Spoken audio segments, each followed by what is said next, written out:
Welcome to I chemistry channel. तो चलिए आज की वीडियो शुरू करते हैं। तो ये है वीडियो क्लास 10th की है। तो हम एक्टिविटी करेंगे, नेक्स्ट एक्टिविटी हम परफॉर्म करेंगे, ठीक है। तो देखिए हमने लास्ट जितनी भी वीडियोस हमने करी हैं, ठीक है, आपने जितनी भी वीडियोस देखी हैं तो उसमें हम ये जान चुके हैं एसिड्स क्या होते हैं, बेस क्या होते हैं, ठीक है। अब जो एसिड्स होते हैं वो एच आयन प्रोड्यूस करते हैं only in the presence of water, ठीक है। वाटर की प्रेजेंस में ही एसिड क्या प्रोड्यूस करते हैं, एच आयंस, ठीक है। NaOH क्या प्रोड्यूस करते हैं, OH आयंस, ठीक है। तो अब ये चेक करते हैं स्टूडेंट्स कि जो एसिड्स है ना, जब उसको हमने पानी में डाला, ठीक है, तो तब टेम्परेचर में क्या चेंज आया, क्या एक्सोथर्मिक रिएक्शन हुई या एंडोथर्मिक रिएक्शन हुई। Is that clear students. तो देखिए पहले हम आपको एक एक्टिविटी करते हैं इसके लिए, ये जानने के लिए कि रिएक्शन एक्सोथर्मिक होती है या एंडोथर्मिक होती है, ठीक है। तो रिएक्शन एक्सोथर्मिक का मतलब ये होता है कि हीट रिलीज होना, एंडोथर्मिक का मतलब होता है कि हीट एब्जॉर्ब होना, कि मतलब हीट की रिक्वायरमेंट होगी। ओके, तो अब देखो ये चेक करने के लिए कि क्या होता है, ठीक है। तो हमने क्या लिया, एक बीकर लिया, ठीक हो गया स्टूडेंट्स, ध्यान से समझना। एक बीकर में हमने क्या लिया, हमने लिया, इसमें लिया हमने 20 ml लिया वाटर, ठीक है। कितना ml लिया, 20 ml वाटर लिया।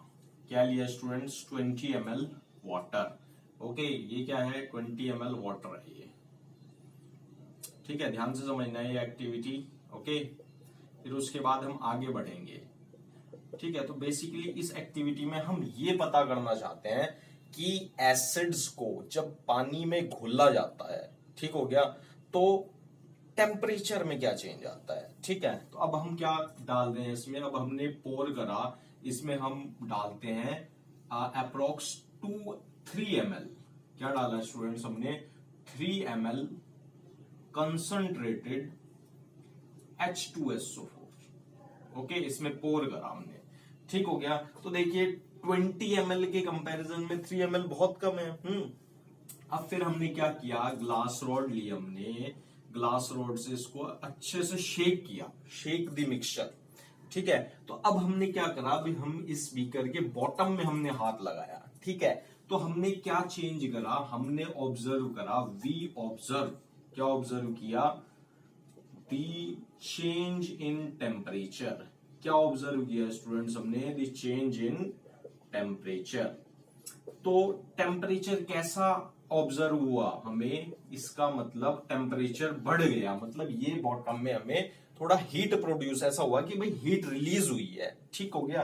तो इंक्रीज, टेम्परेचर इंक्रीज हो गया, ठीक हो गया।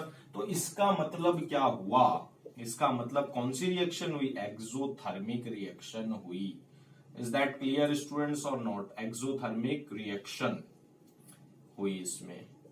ओके, तो सेम प्रोसीजर आपको किसके साथ करना है, NaOH की पैलेट्स के साथ करना है। वाटर लेना है, उसमें NaOH की पैलेट्स डिसॉल्व करनी है, उसको ग्लास रॉड से अच्छे से शेक करना है, ठीक हो जाएगा।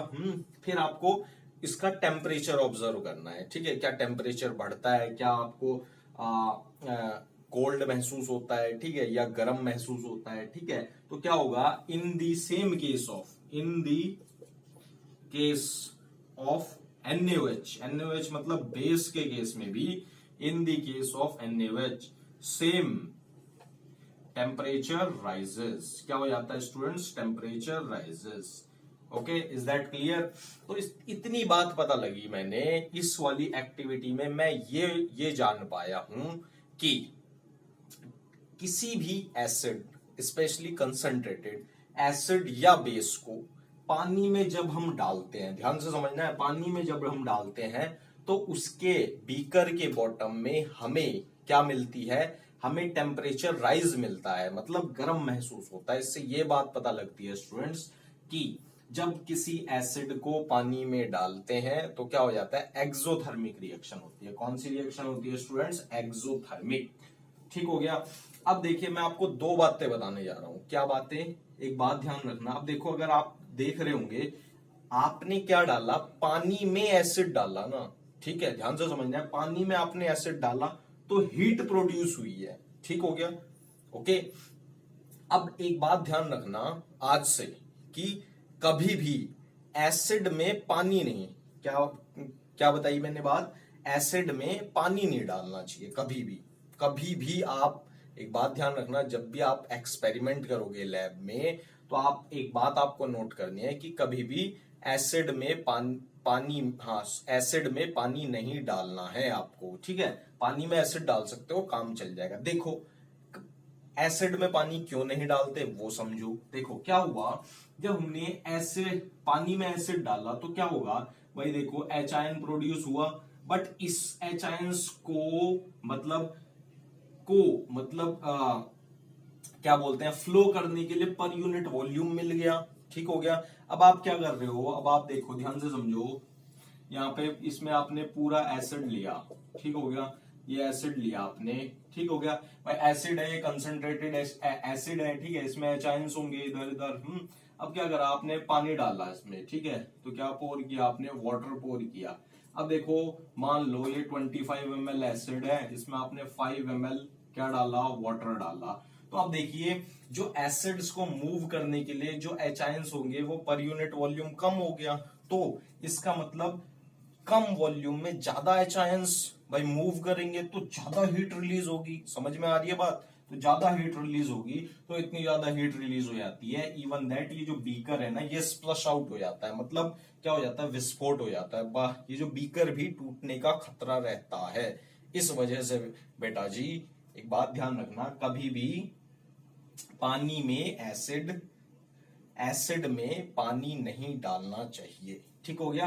पानी में आप एसिड डाल दो, आपका काम चल जाएगा, ठीक है।